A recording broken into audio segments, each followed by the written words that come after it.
Assalamualaikum. This is the final class of programming fundamentals.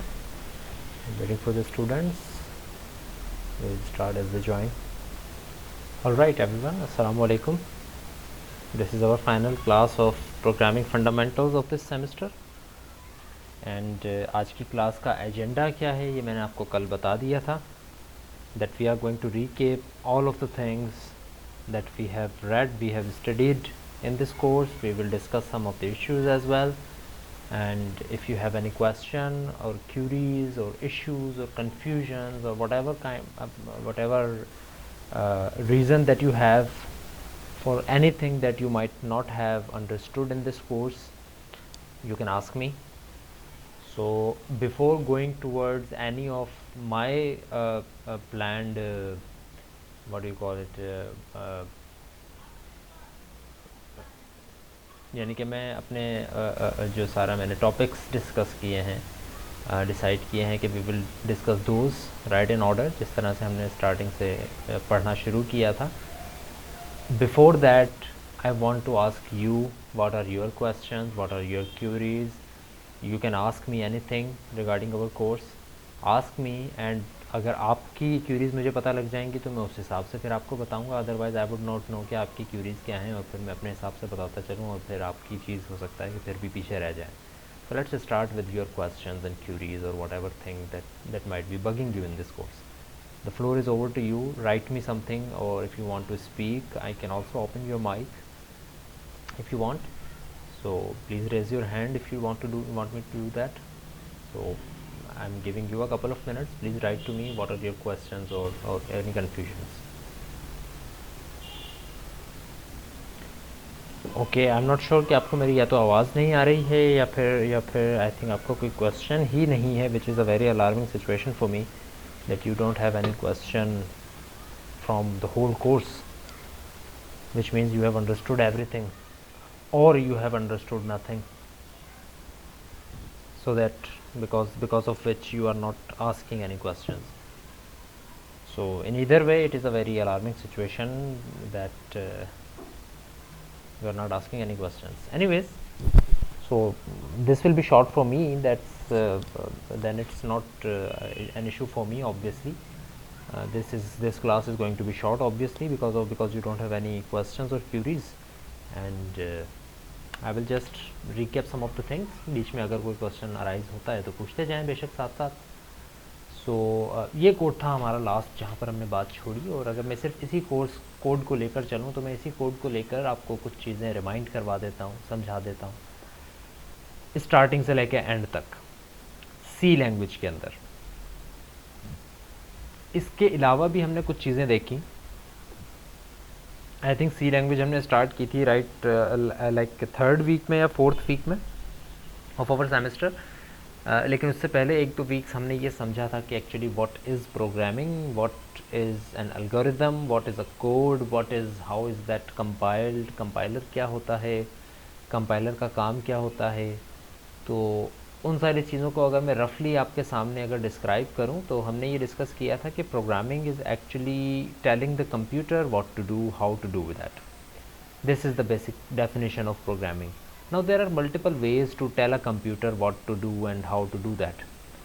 You can just tell a computer, like you can speak to a computer, you can write something on a computer, you can code something on a computer. The most common way of programming is to write a code. एक code लिखें. Code का मतलब ये है कि ऐसी language में लिखी हुई चीज़ जो कि नॉर्मल नेचुरल लैंग्वेज में ना हो, बल्कि किसी ऐसी लैंग्वेज में हो जो कि कंप्यूटर समझ सके. अब हमें तो पता है कि कंप्यूटर सिर्फ बाइनरी लैंग्वेज समझ सकता है, and we as a human can not convert each and every sentence, each and every work that we want the computer to do in binary. हमें बाइनरी लिखना नहीं आती. तो हमने बीच का एक रास्ता इख्तियार किया और हमने कहा कि एक लैंग्वेज हम बनाते हैं जिसको कहा जाएगा प्रोग्रामिंग लैंग्वेज. उसका काम सिर्फ ये होगा कि वो उसमें थोड़ी बहुत इंग्लिश के लेटर्स और इंग्लिश के लफ्ज़ होंगे, जिसकी वजह से एज ए ह्यूमन हमें बात लिखने में आसानी हो, समझने में आसानी हो, और उसमें मैथमेटिकल चीज़ें और कुछ इस तरह की चीज़ें हम इसमें एम्बेड करेंगे जिसकी वजह से कंप्यूटर को उसको समझना आसान हो, कंप्यूटर उसको कन्वर्ट कर सके अपनी लैंग्वेज यानी बाइनरी में. अब वो प्रोग्रामिंग लैंग्वेजेस बहुत तरह की हैं. सी है, जावा है, पाइथन है, इस तरह की बहुत सारी प्रोग्रामिंग लैंग्वेजेस हैं जिनको यूज़ करते हुए हम उस प्रोग्रामिंग लैंग्वेज में कोई पैराग्राफ लिखते हैं, जिस पैराग्राफ को हम कहते हैं कोड। चाहे वो पैराग्राफ हो, चाहे वो आपने कोई डॉक्यूमेंट लिखा हो, अगर वो उस प्रोग्रामिंग लैंग्वेज में लिखा हुआ है तो that will be known as a code. अब उस कोड को हम यूजुअली कोड नहीं बल्कि सोर्स कोड कहते हैं, क्योंकि that is a source for the actual program. वो एक सोर्स होता है, एक्चुअल चीज़ वो रन नहीं होती, वो सिर्फ एक सोर्स होता है। लेकिन जो चीज़ रन होती है वो क्या होती है? रन होती है एग्जीक्यूटेबल फाइल। अब सवाल ये उठता है कि सोर्स कोड से एग्जीक्यूटेबल फाइल में कोड कन्वर्ट कैसे होता है? तो होता ये है कि सोर्स कोड को हम गुजारते हैं एक ब्लैक बॉक्स में से, जिसको कहा जाता है कंपाइलर। ब्लैक बॉक्स यानी कि मतलब हमें नहीं पता उसके अंदर और वो काम कर किस तरह से रहा है, बट वी जस्ट नो कि हम उस ब्लैक बॉक्स में सोर्स कोड डालते हैं और वो कंपाइलर ये करता है कि उसको कन्वर्ट कर देता है मशीन लैंग्वेज में, यानी ज़ीरोज़ और वन की लैंग्वेज में, जो कि कंप्यूटर पर एग्जीक्यूट कर देता है। ठीक है। लेकिन कंपाइलर का काम ये भी है कि वो सब स्टेटमेंट्स को समझे, कोई चीज़ गलत ना लिखी हुई है और सारी चीज़ों का मतलब हो रहा हो। और यहाँ पर कंपाइलर का सबसे बड़ा काम ये होता है कि अगर कोई एरर है तो उसको रिपोर्ट किया जाए। अगर एरर है उस कोड में कोई ना कोई, तो फिर उसको कन्वर्ट ना करो प्रोग्रामिंग उसमें बाइनरी कोड में। तो फिर वो क्या करता है? वो आपको एरर रिपोर्ट करता है। वो एरर हमने पढ़े 3-4 टाइप्स के होते हैं। हमने कहा कंपाइलेशन एरर होता है, हमने कहा एक लॉजिकल एरर होता है, हमने कहा एक टाइपोग्राफिकल एरर्स होते हैं, मल्टीपल टाइप्स ऑफ एरर हमने 2-3 जो है स्पेसिफिकली पढ़ी थी, जिसमें लॉजिकल एरर की हमने बात की थी, हमने सिंटैक्स एरर की बात की थी और सिमेंटिक्स की बात की थी। हमने कहा था लॉजिकल एरर एक ऐसी चीज़ कि आप काम कुछ करना चाह रहे हो लेकिन काम कोई और हो रहा है, गलत काम नहीं हो रहा, काम कोई और हो रहा है, आप जो करना चाहते थे वो नहीं हो रहा है, that is a logical error. Compilation error ऐसा एरर, या फिर कंपाइलेशन को अगर मैं सही से कहूँ तो सिंटैक्स एरर, एक ऐसा एरर जो कि आपके कोड को पूरी तरह से कन्वर्ट ना होने दे, यानी उसमें कोई ना कोई ऐसी चीज़ हो जो कि कंप्यूटर समझ ना सके कि इस बात का मतलब क्या है।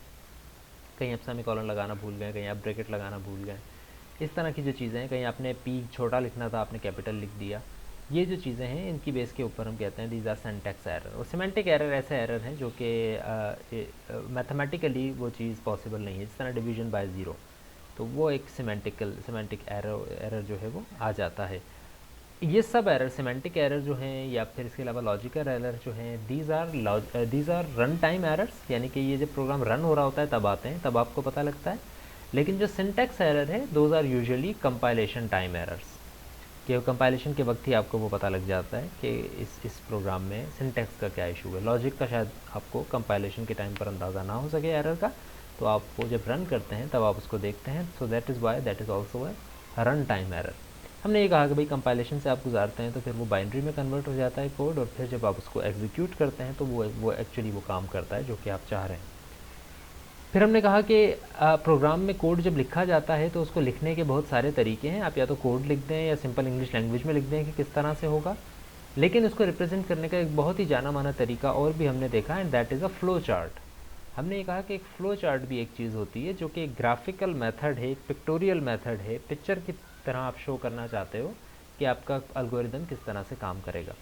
तो आप क्या करते हो, आप हमेशा स्टार्ट करते हो उसको एक ओवल शेप से, ओवल शेप में लिखते हैं आप स्टार्ट, फिर उसके बाद एरो दे के नीचे आते हैं सोर्स से डेस्टिनेशन की तरफ, फिर आप एक और एंड पॉइंट्स लिखते हैं। वो एंड पॉइंट अगर इनपुट ले रहे हैं या आउटपुट दे रहे हैं तो उसको पैरेललोग्राम के अंदर शो करेंगे, अगर आपने कोई कंडीशन लिखनी है तो वो डायमंड में शो करेंगे, और इसी तरह आप पूरा फ्लो चार्ट लिख कर और उसके बाद स्टॉप की साइन लगा देते हैं eight the end of your code, eight the end of your algorithm, eight the end of your instructions, और वो जो स्टॉप की साइन होती है that is also in an Oval.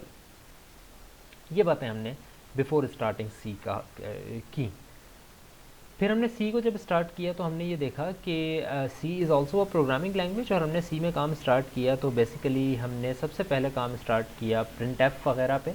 अब मैं आपको इस कोड के ऊपर ले आता हूँ, ये कोड आपको सामने नज़र आ रहा है। सबसे पहले जो हमने काम किया था वो ये किया था कि हमने ये चीज़ लिखी थी, अगर आप मेरे कर्सर को फॉलो करें और स्क्रीन के ऊपर ज़रा ध्यान दें।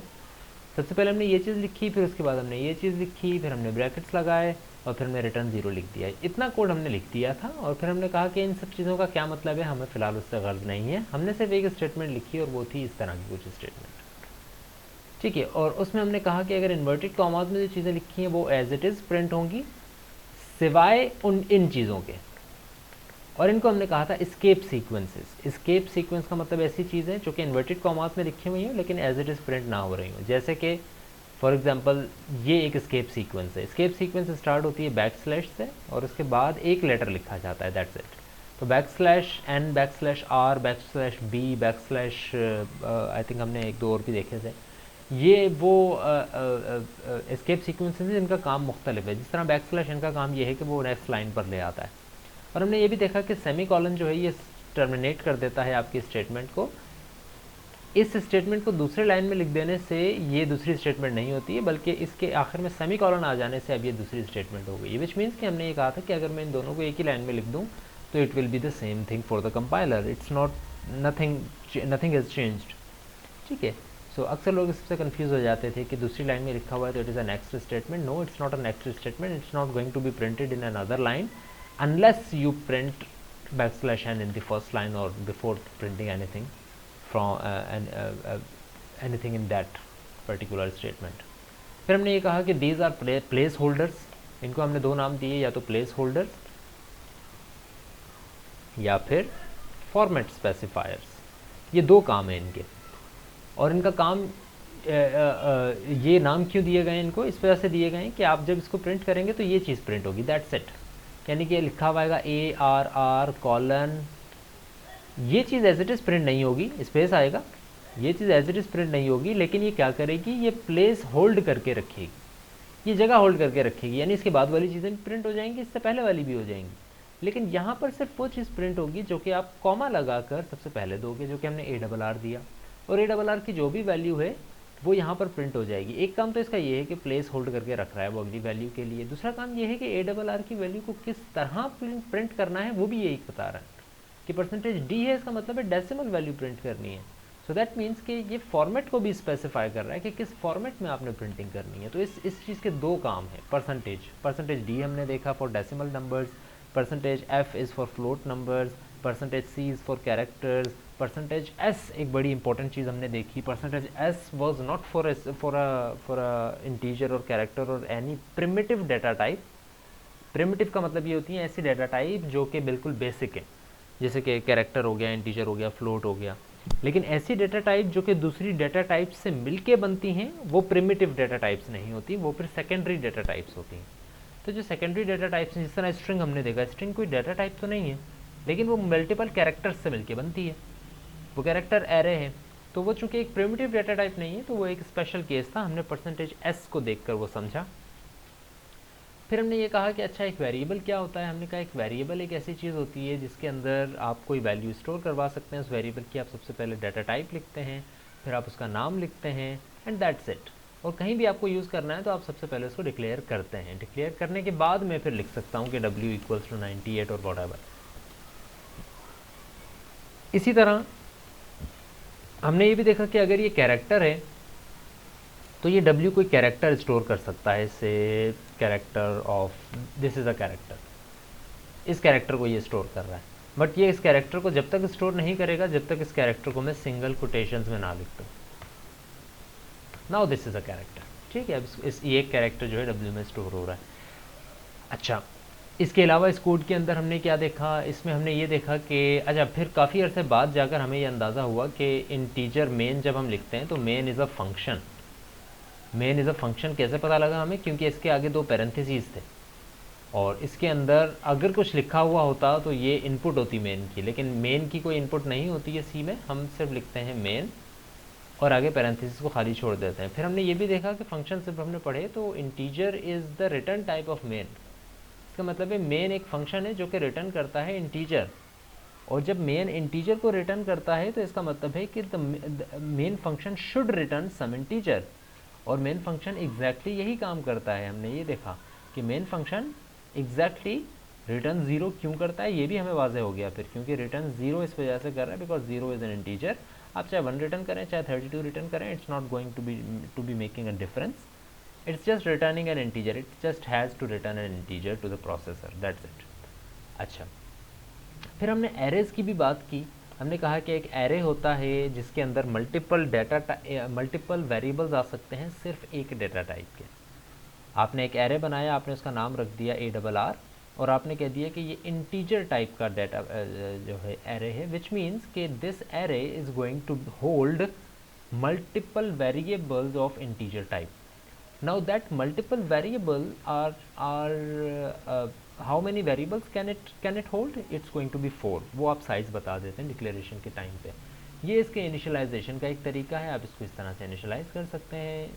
आपको पता है कि इसके इंडेक्स नंबर स्टार्ट होते हैं 0 से, ARR0 में 8 चला जाएगा, ARR1 में 23 चला जाएगा, और जितने भी आपके नंबर्स हैं उसका -1 तक आपके इंडेक्स नंबर चलते हैं, यानी कि this 77 is going to be in the index number ARR3 and that is your final member of the integer array. इसी तरह हमने ये देखा अगर आप कैरेक्टर एरे बनाते हो तो वो थोड़ा सा डिफरेंट बिहेव करता है, और उसकी बिहेवियर में एक सबसे बड़ा डिफरेंस ये है कि उसमें जो सबसे लास्ट वेरिएबल होता है उसके अंदर एक कैरेक्टर आता है जिसको कहा जाता है नल कैरेक्टर।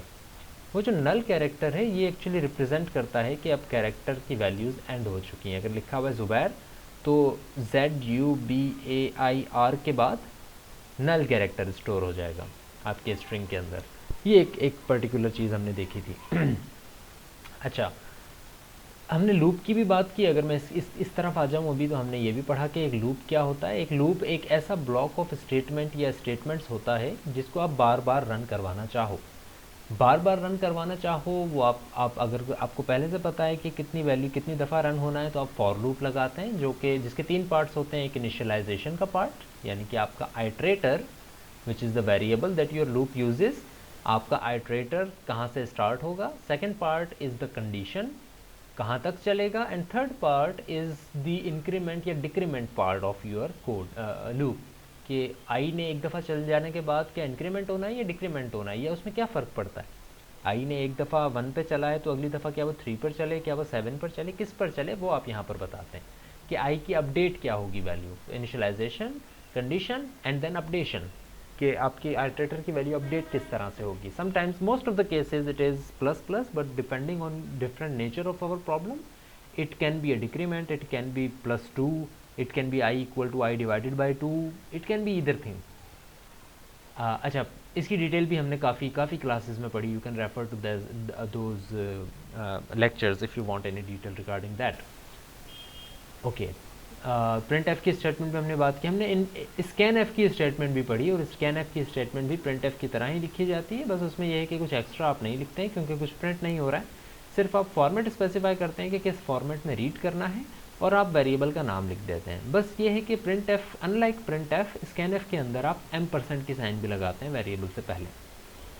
अच्छा, ओके, फिर हम फंक्शंस पे आते हैं। हमने कहा फंक्शन की प्रोटोटाइप होती है, प्रोटोटाइप में उसकी रिटर्न टाइप आप लिखते हैं पहले किस तरह की वैल्यू रिटर्न करेगा वो फंक्शन, उसका नाम क्या होगा आप ये लिखेंगे, और फिर आप ये लिखेंगे कि क्या वो कोई इनपुट ले रहा है। अगर वो कोई इनपुट ले रहा है तो पैरेंथेसिस के अंदर वो लिख देंगे आप, अदरवाइज़ आप सिर्फ पैरेंथेसिस को खाली छोड़ देंगे। जब भी किसी फंक्शन को कॉल किया जाता है तो उस फंक्शन का सिर्फ नाम लिखा जाता है, जिस तरह मैंने यहाँ प्रिंट एरे को कॉल किया है, और उसके अंदर जो वैल्यू आपने भेजनी है आप वो लिख सकते हैं। जिस तरह मैंने यहाँ पर ARR को भेज दिया। अब होता क्या है, ARR की वैल्यू कॉपी हो जाती है जो आपने यहाँ वेरिएबल बनाया हुआ होता है उसमें। अगर आपके पास 10 वैल्यूज़ आप भेजना चाह रहे हैं, आप कॉमा लगा के 10 वैल्यूज़ लिखते हैं। तो first one will be stored in the first parameter, second argument will be stored in the second parameter. बस ये ख्याल रखना है कि जितनी वैल्यूज़ आप यहाँ लिख रहे हैं उतनी ही वैल्यूज़ कैच करने के लिए ऊपर इनपुट पैरामीटर्स भी बने हुए हों। जितने पैरामीटर्स होंगे फिर आप उन पर जितना काम करवाना चाहें करवाएं। और अगर आप यहाँ पर वॉइड के बजाय कोई और डेटा टाइप लिखी हुई होती तो at the end of this whole statement, this whole function के ख़त्म होने से पहले इसकी आखिरी स्टेटमेंट उसी तरह जिस तरह मेन की रिटर्न 0 है उस तरह यहाँ पर भी रिटर्न समथिंग होती है। वो समथिंग डिपेंड्स ऑन कि इसकी रिटर्न टाइप क्या है। अगर वो फ्लोट है, जिस तरह की भी वैल्यू आप रिटर्न करवाना चाह रहे हैं वो यहाँ पर होगी। लेट सपोज कि मैं यहाँ पर कहता हूँ रिटर्न 1, और यहाँ पर इंटीजर टाइप है रिटर्न 1, यानी कि 1 रिटर्न हो जाएगा एज एन इंटीजर। तो अगर मैं यहाँ पर कैच करना चाहूँ तो मैं सिर्फ उसकी कॉलिंग जो है वो एक वेरिएबल में डाल दूंगा, एंड दैट विल बी कि R के अंदर 1 आ जाएगा, क्योंकि ये फंक्शन कॉल होगा, फंक्शन पूरा एग्जीक्यूट होगा, तो एंड में क्या करेगा ये फंक्शन 1 रिटर्न कर देगा, और 1 में किसको असाइन कर रहा हूँ, R को। ये हमने फंक्शन के ऊपर डिटेल डिस्कशन की। फिर हमने ये कहा कि एक वेरिएबल को अगर आपने किसी फंक्शन में भेजना है तो उसके 2 तरीके हैं। एक तो है पास दैट वेरिएबल बाय वैल्यू, और दूसरा है पास दैट वेरिएबल बाय रेफरेंस, यानी कि बाय वैल्यू और बाय रेफरेंस के 2 तरीके हैं। उससे पहले हमने ये सीखा कि रेफरेंस होता क्या है। हमने ये कहा कि reference is the address of a variable. एक वेरिएबल का एक एड्रेस जो है उसको हम रेफरेंस कहते हैं। वो रेफरेंस हमें किस तरह से मिल सकता है, हम सिर्फ वेरिएबल के नाम के आगे जैसे ही M% लगाएंगे, डिक्लेरेशन में नहीं लेकिन यहाँ पर भी नहीं, लेकिन वैसे ही मैं बता रहा हूँ, W के अगर मैं आगे में अगर M% लगा देता हूँ तो इसका मतलब है I am talking about address of array. लेकिन अगर मैं सिर्फ W लिखता हूँ तो यू नो कि W का मतलब है कि द वैल्यू ऑफ W। जिस तरह अगर मैं प्रिंट करवाता हूँ, मैं कहता हूँ print F something something something और आगे लिख देता हूँ W, इसका मतलब है कि मैं W की वैल्यू प्रिंट कर रहा हूँ। लेकिन अगर मैं लिखता हूँ M%W तो इसका मतलब है कि I am talking about, I am printing the address of W। Address store करने के लिए एक स्पेसिफिक टाइप ऑफ वेरिएबल होता है जिसको कहा जाता है पॉइंटर। मैंने फॉर एग्जांपल R नाम रख दिया उस पॉइंटर का। बस उसकी डिक्लेरेशन ये होती है कि आप उसमें स्टैरिक यूज़ करते हैं और जिस तरह की डेटा टाइप आप लिखेंगे ये वेरिएबल, ये पॉइंटर उसी तरह के वेरिएबल का एड्रेस स्टोर कर सकता है। जिस तरह ये R सिर्फ और सिर्फ स्टोर कर सकता है address of some variable which should be integer, because R is a pointer to integer, it's not a pointer to character. फिर हमने ये देखा कि आप अगर एक वेरिएबल की वैल्यू पास बाय रेफरेंस करना चाहते हैं एक फंक्शन में, तो what do you have to do, you just have to send its address.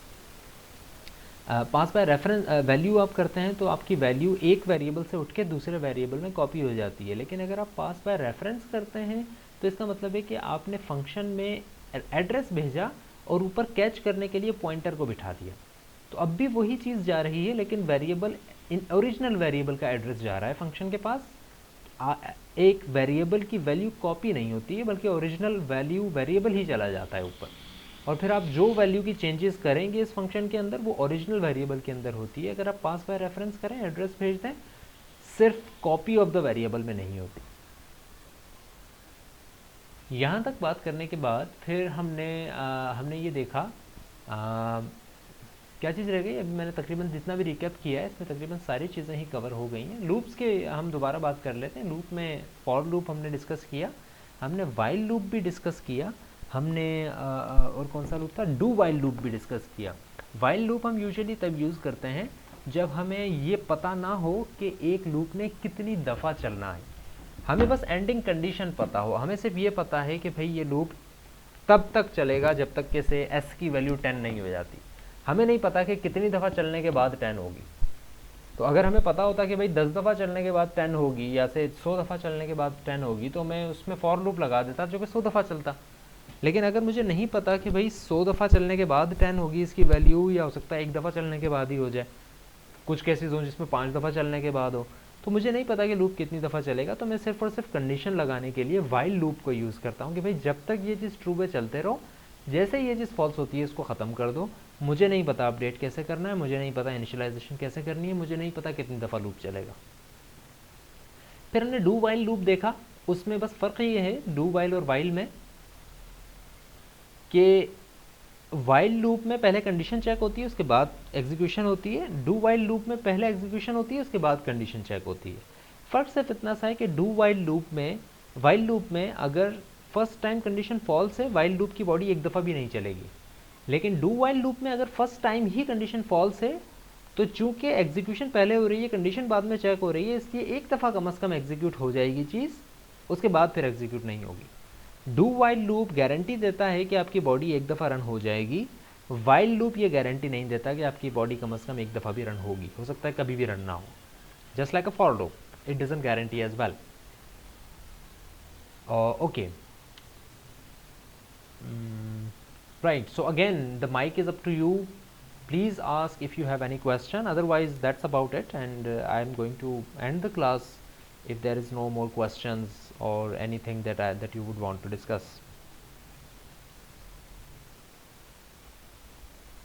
Okay, Zohab is asking loops क्यों यूज़ करते हैं। लूप इस वजह से हम यूज़ करते हैं अगर हम ये चाहते हैं कि एक ब्लॉक ऑफ कोड एक से ज़्यादा दफ़ा रन हो। जैसे कि मैं कुछ स्टेटमेंट्स लिखता हूँ आपके सामने, मैं कहता हूँ स्टेटमेंट नंबर 3, 4, 6, 7, ये स्टेटमेंट्स एक दफ़ा रन होंगी, यानी कि 3 रन होगा, फिर 4 रन होगा, फिर 5 रन होगी, फिर 7 रन होगी। लेट्स सपोज मैं चाहता हूँ 4 और 6 एक दफ़ा रन ना हो, 4 के बाद 6 हो जाए और 6 के बाद 7 नो, तो मैं क्या करता हूँ, मैं लूप लगा देता हूँ। मैं कहता हूँ कि भाई फॉर लूप है i equals to 0, i less than, अगर मैं कहता हूँ 4 तो इसका मतलब ये है कि 0 फिर 1 फिर 2 फिर 3 तक ये चीज़ चलेगी, और i प्लस प्लस और मैं इन 4 और 6 को एक बॉडी में लिख दूंगा, सॉरी। अब ये देखें ये बॉडी यहाँ से शुरू होकर ख़त्म हो गई, आपको कलरिंग नज़र आ रही होगी। तो क्या है 4 और 6 लूप में आ गए, क्यों? क्योंकि मैं चाह रहा था 4 और 6 तब तक चलते जाएं जब तक कि ये कंडीशन फॉल्स नहीं हो जाती। और ये कंडीशन क्या है कि 0 की वैल्यूज़ लेस देन 4 नहीं हो जाती। तो i प्लस प्लस होता रहेगा, पहले 0 पे चलेगी ये चीज़, फिर 1 पे, 2 पे, 3 पे, तो ये तकरीबन 4 दफ़ा ये दोनों चीज़ें चलेंगी, उसके बाद 7। Any question, any other question please? अच्छा, लैंग्वेज कंप्लीट नहीं होती है कभी भी फैसल। सी लैंग्वेज के और भी बहुत से एस्पेक्ट्स हैं जो कि अभी तक हमने नहीं देखे हैं, बट जो बेसिक एस्पेक्ट्स हैं, because this is a fundamental programming course, तो बेसिक एस्पेक्ट्स हम तकरीबन सब चीज़ें देख चुके हैं। कुछ चीज़ें ऐसी हैं जो कि जिसको कह लो कि फैंसी तरीके हैं चीज़ों के, तो वो बहुत सी चीज़ें जो कि हमने नहीं देखी हैं। लाइक फॉर एग्जांपल जिस तरह से हमने हैश डिफाइन देखे थे ना, उस तरह के और भी मैक्रोज एग्जिस्ट करते हैं। हैश इंक्लूड है, प्री प्रोसेसिंग डायरेक्टिव, हमने हैश डिफाइन देखा। इस तरह के और भी hash if end def exist करता है, हैश एंड इफ एग्जिस्ट करता है। कुछ ऐसे हैं जो कि एग्जिस्ट करते हैं, but those are some of the things जो कि एडिशनल चीज़ें हैं काम को आसान करने के लिए। Those are not some of the basic things जो कि अगर आपको नहीं पता है तो आप सी की लैंग्वेज नहीं, आप जाकर इंटरनेट पर कोई भी कोड उठाएंगे, I am sure you will be able to understand it except only a few things. और वो फ्यू थिंग्स सिर्फ फैंसी करने के लिए लिखी गई हैं, चीज़ को आसान करने के लिए लिखी गई हैं। उनको आप उन तरीक़ों से कर सकते हैं सॉल्व जिस तरह के तरीके हमने देखे। तो सी के तकरीबन कोई 10-12 वर्जन आ चुके हैं। हम लैंग्वेज को कभी भी कंप्लीट नहीं कर सकते और अब भी उसकी वर्जनिंग हो रही है। सो इट्स नॉट लाइक कि हमने कंप्लीट कर ली है, बट मेजर जितनी भी चीज़ें हैं, फीचर्स हैं सी के, वो हम देख चुके हैं। Okay, Zoheb is asking hash include stdio का मैं दोबारा बता दूं तो hash include stdio stands for standard input output. std is standard and io is for input output. .h is a header file. Header file, इसमें आपका कंसर्न नहीं है कि हेडर फाइल क्या होती है फ़िलहाल, but it's like just a file और मैं उसको इंक्लूड करवाना चाह रहा हूँ। और हैश का मतलब ये है कि बिफोर एनी प्रोसेसिंग, इसके बाद की किसी भी प्रोसेसिंग से पहले, सी की लैंग्वेज को रन करने से पहले आपने क्या काम करना है, प्री प्रोसेस करना है इस फाइल को, यानी इस फाइल को उठाकर ले आओ इस कोड में। ऐसे समझें कि लेट सपोज stdio.h की एक फ़ाइल है कहीं ना कहीं। इसको ऐसे ज़रा विजुअलाइज करें कि there is a file in your computer जिसका नाम है stdio.h और उसके अंदर लिखा हुआ है जी ये सब कुछ, बहुत कुछ लिखा हुआ है। अब वो जो 150-200 लाइन्स की फ़ाइल है या 1500-2000 लाइन्स की एक फ़ाइल है, उसमें ऐसी चीज़ें हैं जिसके अंदर लिखा हुआ है कि भाई वॉइड का मतलब क्या होता है, फॉर का मतलब क्या होता है, ब्रैकेट का मतलब क्या होता है, ब्रैकेट शुरू हो तो ख़त्म होना होता है उसको। इस तरह की कुछ चीज़ें जिनके मतलब लिखे हुए हैं। तो वो मतलब अगर मैं पहले नहीं लेकर आऊँगा तो कंपाइलर को समझ नहीं आएगा कि एक्चुअली क्या काम करना चाह रहे हो, वाइड का मतलब क्या है, इंटीजर का मतलब क्या है। तो आप stdio.h की फ़ाइल को इंक्लूड लाजमी करवाते हो कोई भी सी का कोड लिखने से पहले, ठीक है। हर एक प्रोग्रामिंग लैंग्वेज में कोई ना कोई स्टैंडर्ड इनपुट आउटपुट की फ़ाइल होती है जिसको आपने लाजमी इंक्लूड करवाना होता है बिफोर राइटिंग दैट कोड। सो अगर आप इसको राइट नहीं करवाएंगे तो कोड विल नॉट रन, आपके प्रोग्राम, आपके कंपाइलर को पता नहीं लगेगा कि एक्चुअली आप किस चीज़ का क्या मतलब है। तो इट्स नेसेसरी कि आप इस चीज़ को राइट करें। और क्यों हम लिखना चाहते हैं, क्योंकि हम नहीं चाहते कि हम ये जो 150-2000 लाइन्स का कोड है ये हर दफ़ा अपने कोड में लिखें बार बार। इस वजह से वो हमने एक फ़ाइल में सेव कर दिया है और जब भी हम उसको इंक्लूड करवाना चाहते हैं हम सिर्फ ये लिख देते हैं। Okay class, I am still going to be here. The class is now dismissed, but I am still here. The meeting is going to be open for another minute, another say 5-10 minutes as well. अगर कोई question याद आता है तो please again ask me. And इसकी बात का तो खैर आपको पता ही है कि आपको आने वाले दिनों में एक ईमेल मैं करूँगा जिसमें हम एक जूम आईडी आपको देंगे, उसमें वो एक अनाउंसमेंट डेट होगी। तो वो फिर नेक्स्ट वीक में हमारी जो है वो मीटिंग होगी। उससे पहले हमारी कोई मीटिंग है नहीं। तो take your time, please tell me if you have any other question pops in your head.